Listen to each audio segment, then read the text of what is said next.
The last thing we're going to cover in this section is validation. So as we write code, we may run into problems. If you have a typo in our code or don't use the right syntax or grammar, our web pages may not look as expected. In these situations, we can use a validator to identify the potential errors in our code. Like currently, we don't have any problems on this web page. It looks perfectly fine to me, but let's run it by the standard HTML validator. So we go to validator.w3.org. This is a standard markup validation service. We have 3 methods for validating our HTML markup. We can validate by an address if our website is live on our internet, but this doesn't work for us because our website is currently hosted locally in our development server. So this IP address that we have over here, 127.0.0.1, this is a local IP address. So no one else can access our website. So here we have 2 other methods. We can validate by file upload or by direct input. In this case, I'm going to go with file upload. So let's upload our index.html file and check. So look, we have 1 warning and 2 errors. The warning is saying that we haven't added the lang or language attribute to the HTML start tag. This is a common best practice because with this, we can tell search engines what is the language of this web page, so they can do a better job at displaying the results. This is very easy to fix. So here's our HTML tag.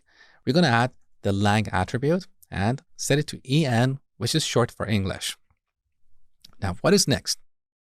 We have an error saying the character encoding was not declared. Don't worry about this. We'll talk about this in the next section. So let's look at the second error. It's saying that an image element must have an alt attribute. So earlier we had this alt attribute. I told you that we use the alt attribute to provide a description for our image. So if the image cannot be displayed, the alternative text will be displayed. Again, we're going to talk about the alt attribute in more detail in the future. So back to our code. Let's fix this error real quick. Here's our image tag. Let's add the alt attribute. And for the description, I'm going to say an image of Mosh Hamadani. Now save the changes. Let's re-upload the file and validate it one more time.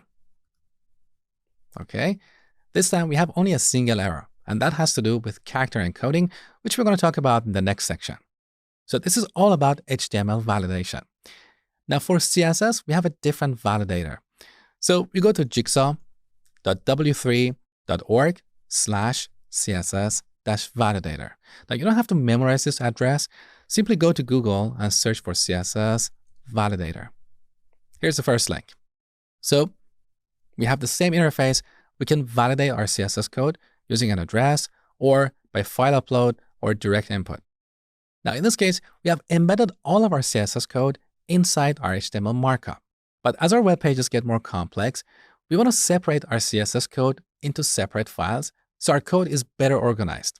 We'll talk about this in more detail in the future. So for now, I'm going to copy all of our CSS code and then go to the third tab, paste it over here, and validate it. So we don't have any errors. Everything is perfect. So this is all about validation. Validation is very important. If your web pages aren't displayed as expected, always start with a quick validation because this can often point you in the right direction. All right, that brings us to the end of this section.